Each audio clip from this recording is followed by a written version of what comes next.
आपका बहुत बहुत स्वागत करता हूँ आपके यूट्यूब चैनल सबका बाप बेस्ट ट्रेडिंग में। दोस्तों मुझे उम्मीद है कि आज भी आपने अच्छा खासा प्रॉफिट लिया होगा, पुट साइड भी और कॉल साइड भी। जो लेवल मैंने आपको, जो डिमांड मैंने आपको बताए थे, दोनों चीज़ डिमांड सप्लाई, भाई भयंकर काम किया है उन्होंने।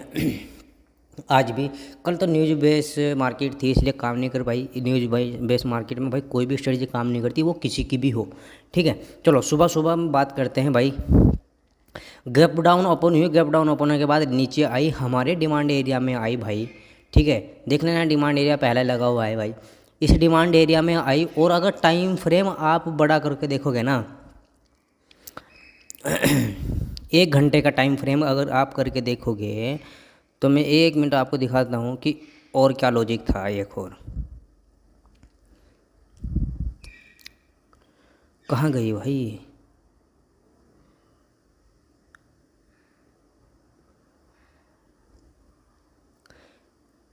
इसमें तो अब आ नहीं रहा यार।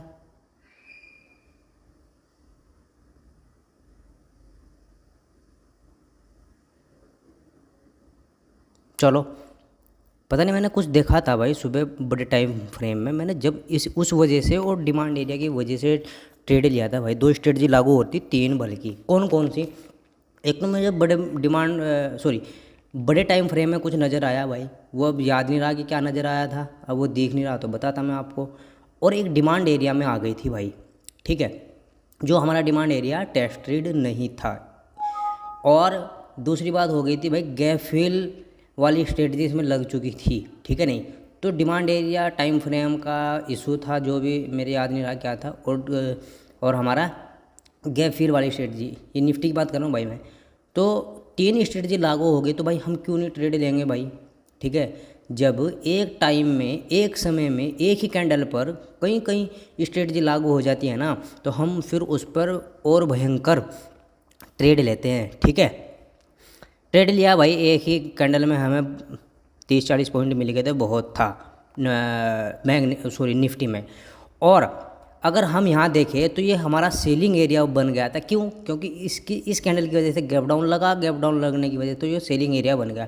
इस सेलिंग एरिया, मेन बात ये थी कि जो सेलिंग एरिया था ये भाई 19,000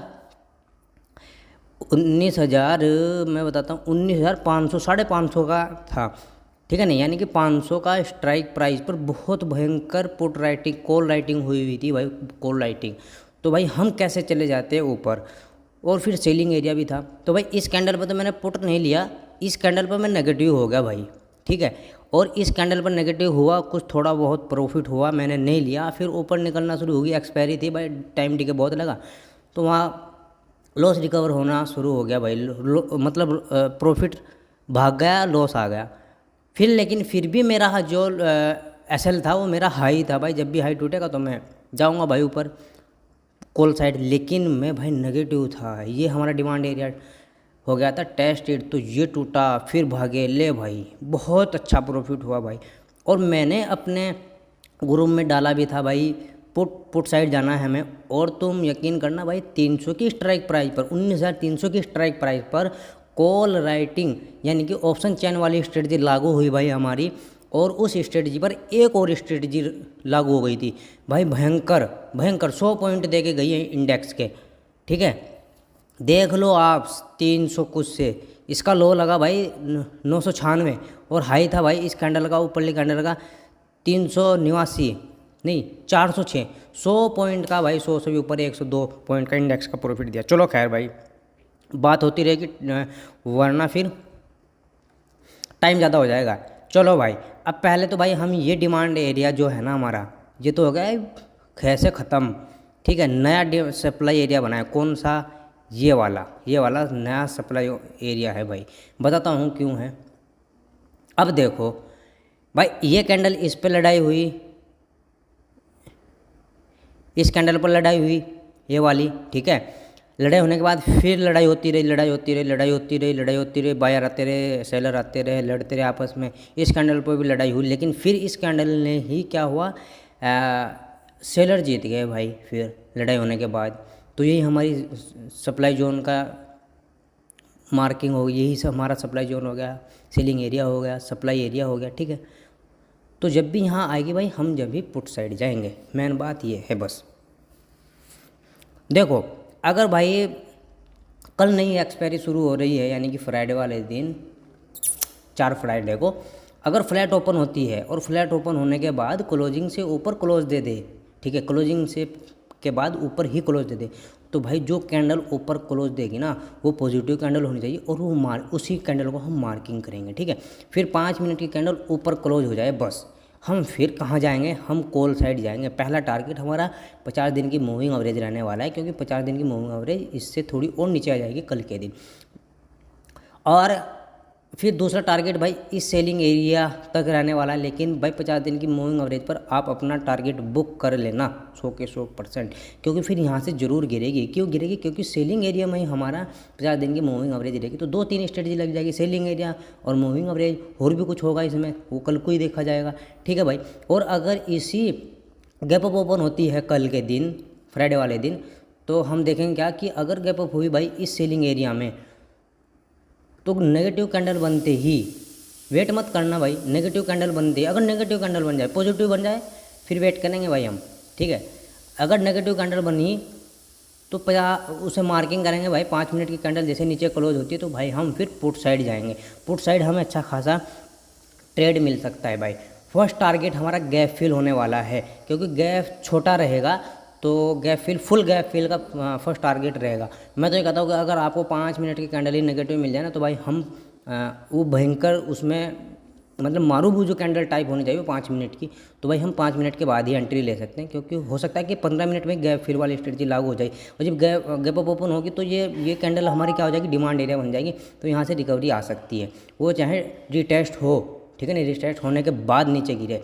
ऐसा भी हो सकता है कि रिटेस्ट डिमांड एरिया की वजह से रिटेस्ट हो गई और फिर नीचे आएगी, ठीक है।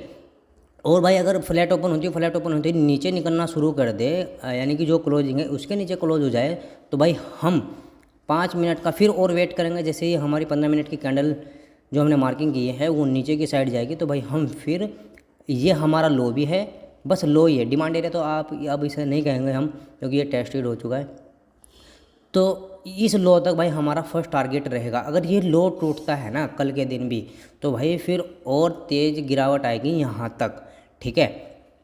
ये एक सपोर्ट है, ये एक सपोर्ट ऐसा सपोर्ट है भाई कि यहाँ गैप अप लगा था, पीछे हिस्ट्री में जाके चेक कर लेना, यहाँ गैप अप लगा था, मैं बता देता हूँ 19,234 का है, गैप अप लगा था और गैप अप लगते भाई ऊपर चली गई थी, ठीक है। तो इसलिए सपोर्ट है। अगर ये सपोर्ट टूटता है ना, ये सपोर्ट टूटता है तो भाई फिर और गिरावट होगी। क्यों होगी? कि इस सपोर्ट टूटने के नीचे फिर गैप फिल वाली स्ट्रेटजी लागू हो जाएगी, क्योंकि जो गैप बचा हुआ है भाई अभी तक 50-60 पॉइंट का, 100 पॉइंट का, और ये गैप फिल होगा भाई यहाँ तक फिर, ठीक है। इस डिमांड एरिया में हम टारगेट बुक करेंगे अगर ये भी टूटता है, वरना यहीं तक के हमारे टारगेट रहेंगे। फर्स्ट टारगेट ये रहेंगे, अगर ये टूटता है लो तो हमारे टारगेट ये रहेंगे पुट साइड, ठीक है। अगर भाई इसे यानी कि इस डिमांड एरिया में जो हमारा टेस्टेड है और ये हमारा लो है, अगर यहीं कहीं ओपन होती है गैप डाउन निफ्टी और 15 मिनट की कैंडल हमें पॉजिटिव मिल जाए, तो भाई हम कॉल साइड जा सकते हैं, ठीक है। कहाँ तक जाएंगे? क्लोजिंग, आज की क्लोजिंग तक, ठीक है। अगर भाई नीचे कैंडल मिल गई हमें नेगेटिव, यानी कि यहीं कहीं गैप डाउन हुई और फिर नीचे हो गई, जैसे आज थी, गैप डाउन होने के बाद भी फिर भी गिरी, ठीक है। तो अगर ये लो के नीचे या लो के पास ही ओपन हुई और हमें पहली 15 मिनट की कैंडल नेगेटिव मिल जाए, तो भाई हम फिर नेगेटिव होंगे यहाँ तक। अगर ये टूटता है भाई गैप फिल वाली स्ट्रेटजी लागू हो जाएगी, फिर हम यहाँ तक जाएंगे, ठीक है। समझ गए बात? और गैप डाउन का भी बता दिया भाई मैंने। अगर बड़ा गैप डाउन लग जाए भाई यहाँ कहीं, अगर इस पे लगा तो भाई गैप फिल ज़रूर होगा, यहाँ तक आएगी ज़रूर। अगर यहाँ हुआ गैप डाउन 19,234 के पास, तो इस डिमांड एरिया से फिर बुलिश होगी, ठीक है। अब चलते हैं भाई बैंक निफ्टी के बैंक निफ्टी में। बैंक निफ्टी में भी देख लो भाई, डिमांड एरिया से ही भागी है इतनी गिरावट होने के बाद भी, ठीक है। इतनी गिरावट होने के बाद भी कहाँ से भागी? डिमांड एरिया से भागी भाई। यहाँ इस डिमांड एरिया में 2 स्ट्रेटजी लागू हुई थी, एक RSI वाली स्ट्रेटजी और एक डिमांड एरिया वाली। जब भी कोई इंडेक्स वाली स्ट्रेटजी के साथ RSI वाली स्ट्रेटजी लगे ना, तो भाई और अच्छे ट्रेड हमें मिल जाता है फिर, ठीक है। चलो शुरू करते हैं। हाँ, पहले हम इसने एक सप्लाई जोन बनाया है वो हम मार्किंग कर लेते हैं। ठीक है भाई, आज भी गैप फिल वाली स्ट्रेटजी लागू हुई और भाई फिर भयंकर गिरावट हुई इस सेलिंग एरिया से। ठीक है नहीं, जो फिर डिमांड सप्लाई एरिया बन गया था, यहीं से गिर गई, सीधी सी बात है। अच्छा, यहाँ लड़ाई होती रही भाई, ठीक है, यहाँ टाइम पास किया, बहुत लड़ाई होती रही। तो लड़ाई होने के बाद हर कैंडल में लड़ाई हुई, फिर हर कैंडल में 1 2 3 4 5 6 7 कैंडल, 15 मिनट के 7 कैंडल में लड़ाई होती रही। फिर इस कैंडल में लड़ाई हुई बायर की, और जीता कौन भाई? बायर और सेलर की लड़ाई हुई, जीता कौन कौन बताएगा कमेंट में? कमेंट करना भाई यहाँ से कौन जीता, ठीक है, मैं नहीं बताऊँगा कौन जीता, यहाँ कौन जीता भाई कमेंट करके ज़रूर बताना। चलो, अगर भाई फ्लैट ओपन होती है बैंक निफ्टी और फ्लैट ओपन होते ही ऊपर निकलना शुरू कर दे, यानी कि क्लोजिंग से ऊपर क्लोज जाए, तो भाई हम वही कैंडल मार्किंग करेंगे जो हमारी फर्स्ट 15 मिनट की कैंडल है। ठीक है, 15 मिनट की कैंडल वाली स्ट्रेटजी लागू हो जाएगी और क्लोजिंग वाली भी स्ट्रेटजी लागू हो जाएगी। ठीक है, तो भाई हमारे 5 मिनट की कैंडल का वेट करना भाई, जब भी ऊपर क्लोज हो जाए हमारी 15 मिनट की कैंडल से, तो कहाँ तक जाएंगे भाई? इस सेलिंग एरिया तक ही जाएंगे। यहाँ से बुक कर लेना, यहाँ से गिरेगी, क्यों गिरेगी? क्योंकि सेलिंग एरिया है, 50 दिन की मूविंग एवरेज है आपकी, और ठीक है, और उस टाइम भी क्या स्ट्रेटजी लग जाए साथ के साथ कुछ पता नहीं, तो भाई यहाँ से हम नेगेटिव होंगे। ठीक है, और अगर डायरेक्ट इसी सप्लाई जोन में बैंक निफ्टी गैप अप लगा दे, तो 15 मिनट की कैंडल जैसे ही नेगेटिव बने ना, तो भाई कैंडल को मार्किंग करना है 15 मिनट की। जैसे 5 मिनट की कैंडल नीचे क्लोज हो, तो भाई हम पुट साइड जाएंगे। पुट साइड कहाँ तक जाएंगे? हम जाएंगे फिर गैप फिल तक। गैप फिल वाली स्ट्रेटजी लागू हो जाएगी, 15 मिनट की कैंडल वाली स्ट्रेटजी लागू हो जाएगी, 50 दिन की मूविंग एवरेज वाली स्ट्रेटजी लागू हो जाएगी, सेलिंग एरिया वाली स्ट्रेटजी लागू हो जाएगी। कितनी स्ट्रेटजी दूँ भाई आपको, बताओ आप? हैं, एक टाइम में जब 5-6 स्ट्रेटजी लग जाए, तो भाई क्यों नहीं आप ट्रेड लेते? जो मेरे सारे स्टूडेंट हैं ना, वो सारे के सारे ट्रेड लेते हैं भाई ऐसी जगह। ठीक है, और कुछ तो ऐसे हैं भाई, ट्रेड लेगा ना और टारगेट लगा के चल भाई जेब में, अपना काम करते हैं, देखा टारगेट हिट। भाई अगर फ्लैट ओपन होते ही नीचे निकलना शुरू कर देना, अच्छा ऊपर का मसला ऐसा हो सकता है कि अगर फ्लैट ओपन होना 5 मिनट की कैंडल आपको मारूबुजू टेबल टाइप मिल जाए, मारूबुजू टाइप 5 मिनट की, तो नहीं गैप अप की बात कर रहा हूँ, गैप अप की। गैप अप अगर हमें इस सेलिंग जोन में मिल जाए और 5 मिनट की कैंडल आपको मारूबुजू कैंडल टाइम मिल जाए, तो भाई ट्रेड ले सकते हो आप। क्यों? क्योंकि ऐसा हो सकता है कि 15 मिनट की कैंडल में ही गैप फिल हो जाए ये। ठीक है, अगर पता लगा कि गैप फिल होने के बाद रिटेस्ट होने चली, ऊपर निकल गई, कभी फिर ऐसे आए, ठीक है, तो ऐसा कर लेना भाई। कभी कभी मैं करता हूँ ऐसा। फ्लैट ओपन होते ही अगर नीचे निकलना शुरू कर दे, अपने क्लोजिंग के नीचे अगर क्लोज हो जाए, तो भाई 15 मिनट का वेट, मतलब 15 मिनट की कैंडल होनी चाहिए वो, और 5 मिनट का कैंडल जैसे ही नीचे क्लोज होता है, तो भाई हम इस डिमांड एरिया तक, यानी कि डिमांड एरिया नहीं कहेंगे, सब ये टेस्टेड होगा, ये क्या है? ये आज का लो है, इस लो तक भाई हम टारगेट बैंक निफ्टी में ले सकते हैं। अगर ये टूटता है भाई आज का लो, तो भाई फिर और गिरावट होगी, फिर हम कहाँ तक जाएंगे? जो इसका लो, यानी कि ये आज का लो और ये डिमांड एरिया का हाई, इसके बीच का जितना भी गैप रहेगा ना, उसका हाफ का टारगेट लेंगे भाई अगर ये टूटती है। समझ गए नहीं बात को? यानी कि 44,000 का, 44,000 तक फिर आसानी से गिर जाएगी भाई। ठीक है, 44,000 या आपको 100 या 150 पॉइंट आहिस्ता आराम से मिल जाएंगे इंडेक्स के। ठीक है, और भाई अगर गैप डाउन होती है इस आज के लो पर और आपको मिले 15 मिनट की कैंडल बुलिश, तो हम बुलिश होंगे। गैप फिल वाली स्ट्रेटजी, 15 मिनट की कैंडल वाली स्ट्रेटजी लागू हो जाएगी, फिर हम वो करेंगे, गैप फिल वाली तक जाएंगे भाई हम। गैप फिल तक हम फिर जाएंगे यहाँ तक, अगर यहाँ कहीं ओपन होती है। और भाई अगर ओपन होने के बाद भी नेगेटिव वन कैंडल मिल जाए आपको, तो वही फिर स्ट्रेटजी लागू होगी भाई, डे लो वाली स्ट्रेटजी लागू होगी। जैसे ही नीचे निकले हम फिर 44,000 तक भाई पुट तक ही रहेंगे, प्रॉफिट लेके जब जाएंगे सीधे। ठीक है, और अगर हो टूट जाए भाई और जाएंगे।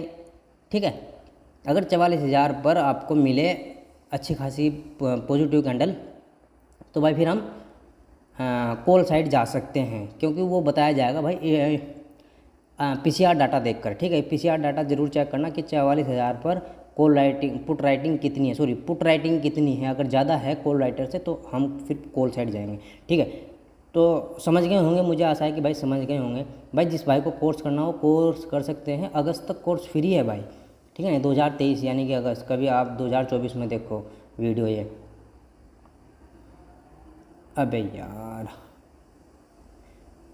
अब देखते हैं भाई डाटा, FI और DI का डाटा चेक कर लेते हैं बस एक बार। ऑप्शन चयन करेंगे भाई कल, क्यों, कल के दिन एक नई एक्सपायरी शुरू हो रही है, तो इसलिए भाई आज का इस टाइम का PCR डाटा ऑप्शन चयन यानी कि कुछ काम की नहीं रहती। अब सुबह में जब नहीं बनेगी तो अब क्या देखें, सुबह देखेंगे। हाँ भाई, FI है नेगेटिव है और DI पॉजिटिव है, ठीक है ना, पॉजिटिव ठीक ठाक लोग हैं, पॉजिटिव 17 करोड़ के पास है, FI फ्लैट है, ठीक है। तो भाई जिस भाई को वीडियो अच्छी लगे भाई लाइक कर दिया करो यार, लाइक नहीं करते आप लोग, और कमेंट ज़रूर करना कि ये मैंने क्या लगाया है, ये मैंने नहीं बताया है कहीं की मार्किंग लगाई है, आप बताना भाई मैंने कहीं की मार्किंग लगाई है। जय हिंद जय भारत।